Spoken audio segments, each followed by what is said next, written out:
چلیں شان آدم سے بات کرتے ہیں. Hello hello. ہاں جی ہلو السلام علیکم دادا بھائی. وعلیکم السلام, کیسے ہیں آپ؟ ہاں جی ٹھیک ٹھاک. آپ ہیپی نیو سنائیے. Year. Happy new year to everybody. ہاں same to you sir. Ghalib بھائی تھینک یو. غالب بھائی کوئکلی ایک کوشچن تھا. میں اپنے ایک فرینڈ سے ہی بات کر رہا تھا کہ محمد کو جب 40 ایئر پہ مطلب 40 سال میں وہ انہوں نے مطلب دعویٰ کیا پیغمبر کا, ٹھیک ہے. اس کے بعد میں بتا رہا بنو قریظہ کا واقعہ اور یہ اور وہ, تو کہہ رہا کہ یار 40 سال اور ڈیتھ ہو گئی 63 میں, تو کہہ رہا 23 سال میں وہ تو صرف ابھی منوا ہی رہے تھے اپنے آپ کو, تو یہ اتنے واقعات ہو گئے, اتنا سب کچھ ہو گیا. تو اس پہ مطلب کہ یہ سب جتنا بھی کچھ ہوا, جو بھی ہمیں پتا چلتا ہے, یہ لونڈیوں کا اور یہ اور وہ سلیوری پلس یہ اتنی, وہ سب 23 ایئر کے عرصے میں ہی ہوا. ایسا ہی ہے مطلب کہ 40 سال تک ان کا کچھ وہ. ہاں جی ایسا ہی ہے. 23 سال ساری اتری, ٹھیک ہے, 23 سال اتری. ٹھیک ہے. اور 40 سال تک مطلب کہ اس سے پہلے کی جو زندگی تھی اس میں کوئی ایسی بات نہیں ہے جو کہ کوشچنیبل ہو, یا کیا کرتے تھے یا ایسا کچھ ہمارے پاس ہے ہسٹری میں. ایک سیکنڈ ریپیٹ کریں گے آپ اپنی بات, ریپیٹ کریں ہاں گے. مطلب کہ 40 ایئر تک انہوں نے صرف بس کام کیا, یا جو بھی ہجرت کی وہ کی, اور یا جو بھی بزنس کیا, اور باقی ایسا کچھ محمد کی طرف سے کچھ ایسا نہیں ہوا تھا جو کہ کوشچنیبل ہو. نہیں ایسا کچھ نہیں تھا. اور حضرت محمد کی جو پہلی زندگی ہے اس کے بارے میں, جیسے کرسچن جیزس کے مسنگ ایئرز ہیں, اس طرح محمد کے بھی مسنگ ایئرز ہی ہیں. صرف شادی کی بات ہوتی ہے 25 سال پہ, 25 سال کے بعد سے لے کے باقی کی اندر وہ مکہ میں ہی رہتے تھے, ٹھیک ہے, وہ ساری باتیں پتہ ہیں. مگر حضرت محمد کا اپنا ریلیجن بھی ایمبیگوس ہے, مسلمانوں نے جان کے رکھا ہوا, کیونکہ یہ ماننا نہیں چاہتے کہ حضرت محمد کافر تھے. حالانکہ مجھے تو ایسے لگتا ہے کہ حضرت محمد پہلے عرب پیگنزم کو مانتے تھے, پھر بعد میں ان کی اپنی تاریخ سے ثابت ہوتا ہے یہ بات. پہلے عرب پیگنزم کو مانتے تھے اور اس کے بعد وہ کرسچن شاید ہو گئے, جہاں تک مجھے لگتا ہے یہاں پہ دین حنفی پہ آ گئے. کیونکہ ہمیں یہ پتہ لگتا ہے, ایک سیرت ابن شام میں واقعہ لکھا ہوا ہے کہ کچھ لوگ تھے جو کہ مکے سے مدینے سے مکے گئے ہوئے تھے. ایک بندہ تھا جس کی حدیث بھی ہے بعد میں, وہ یہ کہتا ہے کہ وہ مدینے سے مکے گیا ہوا تھا, تو حضرت محمد جو تھے وہاں پہ اس نے حضرت محمد کو حج کرتے دیکھا, اور اس ٹائم حج کرتے ہوئے حضرت محمد جو تھے اس وقت کعبے میں بت ہی تھے اور حضرت محمد حج کر رہے تھے, ٹھیک ہے. تو اس کا مطلب ہے کہ حضرت محمد بتوں کے ہوتے ہوئے بھی حج کرتے تھے. تو حضرت محمد کو پیگن ریلیجن پہ اتنا بڑا اعتراض اس ٹائم تک نہیں تھا, کیونکہ بتوں والے کعبے کو وہ سجدہ کرتے تھے. پھر اس کے بعد جب یہ سیکلوژن میں جو یہ باتیں کرتے تھے جا کے, یعنی یہ کبھی جا کے کسی غار میں بیٹھ جاتے تھے, کبھی کیا کر دیتے تھے, کبھی کیا کر دیتے تھے. اب یہ جو چیزیں ہیں, یہ بھی چیزیں جو ہیں کچھ ایسی ہی ہیں کہ جن سے ہمیں یہ پتہ چلتا ہے کہ حضرت محمد جو ہیں وہ یا تو کسی مونوتھیسٹک ریلیجن پہ جا چکے تھے, اور پھر جس غار ہرا میں یہ عبادت کیا کرتے تھے, اب مسلمانوں کو یہ بات پتہ نہیں ہے کہ اس سے پہلے ایک بندہ تھا زید جو تھا وہ دین حنفی پہ تھا, اور وہ اللہ کو مانا کرتا تھا صرف, باقی اور کسی کو نہیں مانتا تھا, ٹھیک ہے. مگر اسلام اس کو ایز اے نبی وغیرہ پورٹرے نہیں کرتا, بٹ وہ کچھ ایسی ہی چیز تھا, اور ایسے لگتا ہے کہ حضرت محمد اس کے فالوورز میں سے تھے, اس زید کے فالوورز میں سے.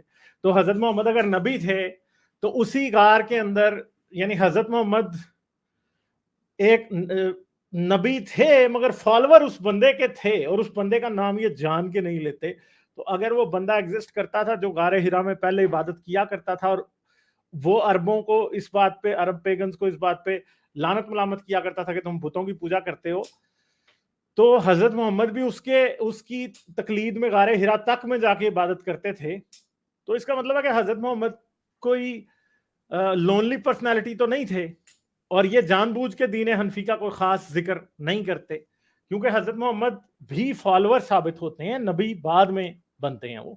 تو ایسا نظر آتا ہے کہ پہلے ہی کوئی ایسا شاید کوئی چھوٹی موٹی موومنٹ, اگر ان کی ہسٹری ٹرو ہے تو چلتی ہوئی دکھائی دے رہی تھی, جس کی تقلید میں حضرت محمد آگے بڑھے تھے. اور اس کے بعد ان کو لگا کہ وہ نبی ہیں. ٹھیک. اور یہ ساری انفارمیشن سیرت ابن ہشام میں مل جائے گی؟ سیرت ابن ہشام میں ساری انفارمیشن ہے. اور یہ آن لائن مل جائے گا PDF؟ سیرت ابن ہشام آپ اردو میں پڑھ لیں, آپ انگلش میں پڑھ لیں, ٹھیک ہے. گلے میں نے اس کا ٹرانسلیشن کیا ہوا سیرت الرسول, اس کا آپ پڑھ سکتے ہیں, اس کے اندر یہ لکھا ہوا سب کچھ. ٹھیک ٹھیک ٹھیک. چلے, تھینک یو سو مچ. چلیں ٹھیک ہے شان, بہت شکریہ. Okay thank you. غالب اس میں میرا بھی سوال ہے. جی جی جی سلطان جی جی. میں نے ایک جگہ کہیں پڑھا تھا کہ خدیجہ نے جب سے محمد سے شادی کی تب سے انہیں لگتا تھا کہ یہ کوئی پروفٹ بنے گا. کیا اس طرح کا کوئی اندیا تھا؟ ہاں جی, میں نے اس بارے میں بات کی ہے پہلے. سیرت ابن ہشام کے مطابق, یہ اب آپ ایک بات سنیں, یہ میں نے پہلے بھی بات کی ہے, پتہ نہیں آپ نے بات مجھ سے سنی ہے کہ نہیں, کہ حضرت عبداللہ جو تھے حضرت محمد کے باپ, ان کی اور حضرت ابو طالب کی شادی ایک ہی دن ہوئی تھی, اور ان کا بیٹا حمزہ پیدا ہوا اور حضرت محمد پھر آمنہ سے پیدا ہوئے, عبداللہ کی نسل. ٹھیک ہے. اب کیا تھا کہ جس دن حضرت عبداللہ کی شادی حضرت آمنہ سے ہونی تھی, اس سے پہلے ایک عورت ملی ان کو جو کہ ورقہ بن نوفل کی ماں بہن تھی, اور اس نے حضرت عبداللہ کو کہا کہ تو مجھ سے شادی کر لے. تو عبداللہ نے کہا کہ عبداللہ نے اس کو کوئی جواب نہیں دیا, اور عبداللہ کی شادی اس دن کر دی گئی آمنہ سے. اور پھر حضرت عبداللہ جو ہے وہ گئے آمنہ کے ساتھ, انہوں نے مباشرت فرمائی, اور پھر وہ واپس آئے, اور پھر واپس اس عورت کے پاس گئے اور اسے جا کے کہتے ہیں تو بھی میرے سے شادی کر لے. تو اس نے کہا نہیں, تیری شکل پہ ایک نور تھا جو اب تیرے ساتھ نہیں ہے, ٹھیک ہے, اس لیے اب میں تیرے سے شادی نہیں کروں گی. تو جی ادھر یہ یوں لکھا گیا کہ وہ نور جو تھا وہ کس کے پاس چلا گیا تھا, وہ آمنہ کے پاس چلا گیا تھا. ٹھیک ہے. تو یعنی یہ وہ بات ہے وہ کہ جی پھر آدم کے بارے میں بھی لکھا گیا ہے سیرت ابن ہشام میں اور تاریخ طبری میں بھی, کہ جب آدم کو خدا نے پیدا کیا تو آدم کی پشت سے اس کے تمام بچوں کو نکال کے کھڑا کیا اس کے سامنے. ٹھیک ہے. یعنی یہ مانا گیا یہاں پہ, یعنی میں وہ بات یہ کر رہا ہوں کہ یہ مانا جا رہا تھا یہاں پہ کہ حضرت محمد جو تھے اس وقت اپنے باپ کی پشت میں تھے, مگر جب وہ اپنے باپ کی پشت سے نکل کے اپنی ماں کے رحم میں گئے تو باپ کے پاس سے نور جا چکا تھا. تو وہی نور تھا جس سے ورقہ بن نوفل کی بہن شادی کرنا چاہتی تھی. تو اب ورقہ بن نوفل کے بارے میں انہوں نے ایک پرسیپشن بلڈ کیا ہے, یا میرے خیال میں تو یہ فیک ہسٹری ہی ہے ساری, تقریباً کوئی ایسی بات نہیں ہے, مگر انہوں نے یہ پرسیپشن بلڈ کیا کہ ورقہ بن نوفل کی بہن کو بھی یہ بات سمجھ آ گئی تھی, جس طرح سے وہ دوسرا ایک پادری تھا, اس کا نام میرے راہب کیا تھا, بحیرہ جو تھا, بحیرہ کو جیسے پتا چل گیا تھا کہ حضرت محمد نبی ہیں, اس طرح اس کی بہن کو بھی ورقہ بن نوفل کی پتہ لگ گیا تھا. تو مگر بنو ہاشم کے ساتھ ایک سیکرڈ پیرانہ ٹائپ یا پھر ریلیجس لیڈرز والی وائب کنیکٹ کرنا, وہ تو پہلے ہی کنیکٹ تھی, کیونکہ بنو ہاشم جو تھے وہ کعبے کے انچارج تھے. بنو امیہ جو تھے وہ کیا تھے, وہ مکے کے حکمران تھے, مگر جو مکے کے ریلیجس لیڈرز تھے وہ بنو ہاشم تھے. کیونکہ دیکھیں جو آب زمزم کا کنواں ہے وہ بھی تو عبد المطلب نے کھدوایا تھا نا. اصل میں حضرت محمد کی پیدائش سے میرے خیال ہے 10 سال پہلے وہ کنواں کھدتا ہے, یا اسی سال کھدتا ہے وہ کنواں. تو یہ اب ساری جو باتیں ہیں ان سے ایک پرسیپشن مسلمان بلڈ ضرور کرتے ہیں کہ جی حضرت محمد جیسے نبوت کی ایک پہلے سے پروفیسی عربوں میں بھی موجود تھی, مگر اب ظاہری بات ہے کہ وہ تاریخ کے مطابق موجود تھی, اسے ریئلی اینالائز کرنا بہت مشکل ہے. اگر ان کی کتابوں کو بغور پڑھا جائے تو واقعی ایسی بات کچھ لگتی ہے کہ جی جیسے مدینے والوں کے بارے میں بھی لکھا جاتا ہے کہ وہ سمجھتے تھے کہ مکے سے ایک نبی آئے گا, مدینے میں اس کی نبوت ہے. بحیرہ راہب نے دیکھ لیا کہ عربوں میں ایک نبی آنے والا ہے. ورقہ بن نوفل کی بہن جس کی ہم بات کر رہے ہیں وہ حضرت محمد کے والد پہ عاشق ہو گئی اور اس نے کہا کہ ہاں جی آپ میرے ساتھ شادی کر لو, مگر نہیں کی. بعد میں پھر ایون کہ اس طرف بھی اشارہ دیا جاتا ہے کہ حضرت خدیجہ نے بھی اسی نیت سے حضرت محمد سے شادی کی تھی. اشارے ملتے ہیں, کلیئرلی کہیں یہ بات لکھی ہوئی نہیں دکھائی دیتی, مگر اشارہ بنایا جا سکتا ہے, اور کچھ ذاکرین وغیرہ اس بات کو کرتے بھی ہیں. مطلب اس میں یہ ثابت ہوتا ہے کہ خدیجہ کنگ میکر تھی. خدیجہ تو پنکی پیر نہیں تھی جی, بالکل. پھر اب یہی کہہ سکتا ہوں میں, اگر ہم نے صحیح مثال دینی ہو آج کل کے مطابق تو پنکی پیر نہیں تھی. اور یہ غالب بھائی یہ جو سیرت ابن ہشام ہے یہ پہلی اوتھینٹک اسلامک ہسٹری کی کتاب ہے جو کہ محمد کی ڈیتھ کے 200-250 سال بعد لکھی گئی. ہاں جی, 228 سال بعد ٹو بی ایگزیکٹ. ٹھیک ہے. اور اسے 228 ہجری میں لکھی گئی, 218 سال حضرت محمد کی وفات کے بعد تھی یہ 228 ہجری. اور اسے یہ سب مانتے ہیں جو بڑے بڑے جتنے بھی آج نہیں, کل اس کے کو یہ نہیں مانتے. ان کا مسئلہ یہ ہے نا کہ یہ بخاری کو ابن شام سے زیادہ اتھینٹک سمجھتے ہیں. ٹھیک ہے, کیونکہ بخاری نے صرف ایک, جس کو پنجابی میں کہتے ہیں نا, سندوں والا لچ تال لیا ہوا ہے بس. یہ بات ہے. اور اس کے اللہ اگر چاہتا مجھے یہ بتائیں, اللہ اگر یہ چاہتا کہ وہ حضرت محمد کی حدیثوں کو یا حضرت محمد کی زندگی کو پریزرو کرے, تو وہ اس کو یہ پورے کے پورے دنیا کے سارے صحابیوں کی گواہیوں کی کیا ضرورت تھی؟ وہ کسی ایک صحابی سے بھی پریزرو کروا سکتا تھا. جیسے عیسیٰ کی انجیلیں ہیں کہ اس کے حواریوں نے لکھی اور ان کے اوپر وہ ٹرسٹ کرتے ہیں, یہ بھی کر سکتے تھے. کیا مشکل تھا اگر حضرت علی ایک سیرت رسول حضرت علی لکھ کے چلے جاتے ہیں, یا عمر لکھ کے. میں کہتا ہوں حضرت عمر, عثمان, یہ سارے کے سارے 4 کے 4 خلیفے ایک سیرت لکھ کے چلے جاتے. جیسے 4 انجیلیں کرسچنز کی تھی, 4 سیرتیں ان کی ہوتی. مسلمانوں میں حدیث کا سیاپا ہی نہ ہوتا, ہمیں پتا ہوتا سب کچھ. ٹھیک ہے, یہ کیوں نہیں کر سکے؟ ٹھیک ہے, کیونکہ حدیث والا مسئلہ یہ ابھی تک بیوقوفوں کی طرح ٹامک ٹوئیاں مار رہے ہیں. اب سمجھ نہیں آتی کہ کون سی حدیث کو قبول کریں, کون سی کو نہیں کریں. آج میں کیا دیکھ رہا تھا, آج کچھ شاید گلزار بھائی نے کچھ بھیجا تھا جس کے اندر, ہاں, وہ گنجی سویگ جو ہے وہ ایک بڑا مشہور, گلزار بھائی آپ نے بھیجا تھا وہ کلپ. وہ گنجی سویگ, مجھے اس لڑکے کا نام نہیں آتا, وہ کہتا ہے کہ یہ ایئر 2022 میں بھی ابھی تک اس بات کے اوپر بحث کر رہے ہیں کہ کون سی حدیث صحیح ہے کون سی ضعیف ہے. یعنی وہ بیٹا جی کون سی, جنید اکرم نام ہے اس کا. ہاں, جنید اکرم نہیں, اس کے ساتھ جو دوسرا وہ جو ٹی وی اینکر ہے اس کی بات میں کر رہا ہوں. جنید اکرم کا تو مجھے پتا ہے نا, وہ کیا کر رہا تھا بات, وہ انٹرویو لے رہا تھا کسی بندے کا, تو وہ بندہ یہ بات کر رہا تھا کہ جی مجھے یہ بعد میں پتا چلا کہ کوڑا پھینکنے والی حدیث جو ہے وہ ضعیف ہے. ٹھیک ہے, حضرت محمد کی اور چین جا کے تعلیم حاصل کرو, یہ بھی حدیث ضعیف ہے. ان کا کسی سیکنڈری ٹرشری بکس میں بھی نہیں آتا. اور وہ کہتا ہے ابھی تک 2022 سال آ گیا اور ابھی تک صحیح اور ضعیف حدیث کا ہی نہیں ہمیں اندازہ ہو سکا.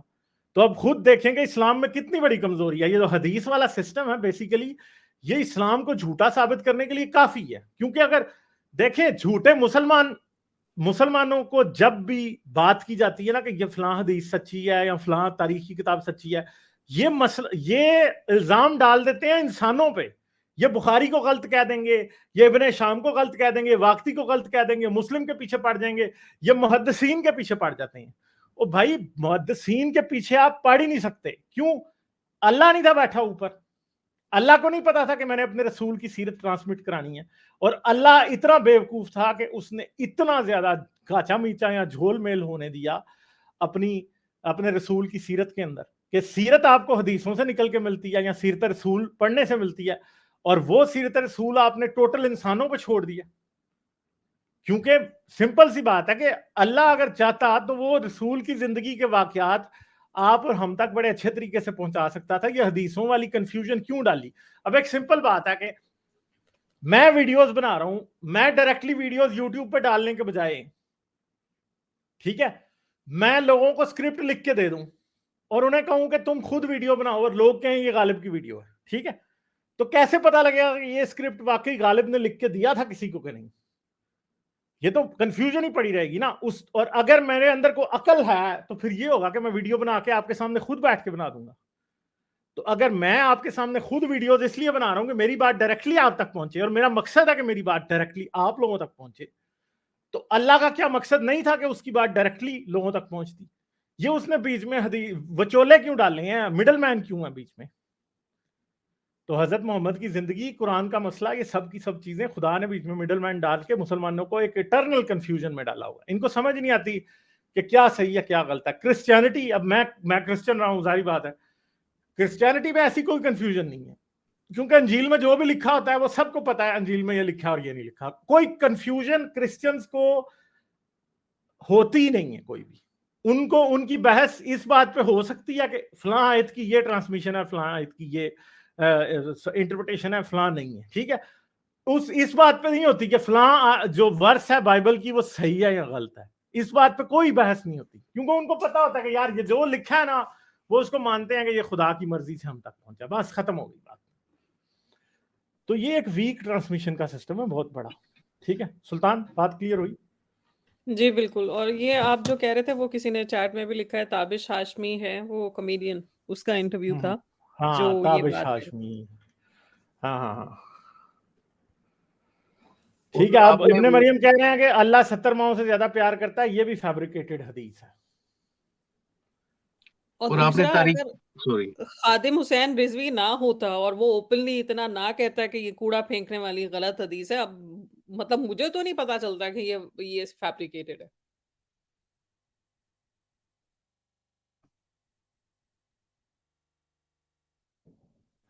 ٹھیک ہے بالکل، میں میوٹ پہ تھا، سوری۔ شان اعظم کوئی اور بات کریں گے آپ؟ ہاں جی، اور آپ نے تاریخ تبری کا بھی ذکر کیا جو کہ سیرت ابن ہشام کے بعد کی کتاب ہے، ایسا ہی ہے؟ ہاں جی، تاریخ تبری تو یہ ساری حدیثوں سے بات کی ہے مسلم، یہ تقریباً تاریخ تبری آ کے آتی ہے 4 صدی کا اینڈ اور 5ویں صدی کا شروع، عباسیوں کے دور کے اینڈ کے اوپر تاریخ تبری، تاریخ ابن کثیر یہ آتے ہیں سارے۔ یہ مطلب بخاری سے یہ پہلے کی ہیں، بخاری کے بعد کی؟ بخاری کے بعد کی ہیں ایک ساتھ۔ ٹھیک ٹھیک ٹھیک ٹھیک۔ اور وہ سیرت ابن ہشام نہ ماننے کی مین سٹریم مسلم سکولرز کی کیا ریزن بتاتے ہیں جو نہیں وہ کہتے ہیں کہ وہ ان کو جو اصل میں سیرت ابن ہشام کا مسئلہ یہ ہے کہ وہ کہتے ہیں کہ یہ ابن اسحاق کی ہے، اور ابن اسحاق کو وہ ٹھیک نہیں مانتے، اور پھر ابن ہشام کو بھی وہ ٹھیک نہیں مانتے۔ وہ یہ کہتے ہیں کہ وہ جی صحیح راوی نہیں ہے وہ لوگ۔ ٹھیک ہے، اوکے اوکے، مطلب کہ یہ اگر آپ اور پیش دوسری بھی بات ہے کریں کہ ان میں سیرتوں میں، سیرت کے اندر ایک مسئلہ ہے نا، سیرت میں بہت ساری جگہوں پہ وہ سندیں دیتا ہے مگر بہت ساری جگہوں پہ وہ سندیں دیتا ہی نہیں ہے، ٹوٹلی ویسے ہی بتاتا جاتا ہے، کسی کی اتھارٹی پہ نہیں بتاتا ہوں۔ ٹھیک ہے، چلیں، بہت شکریہ، تھینک یو سو مچ۔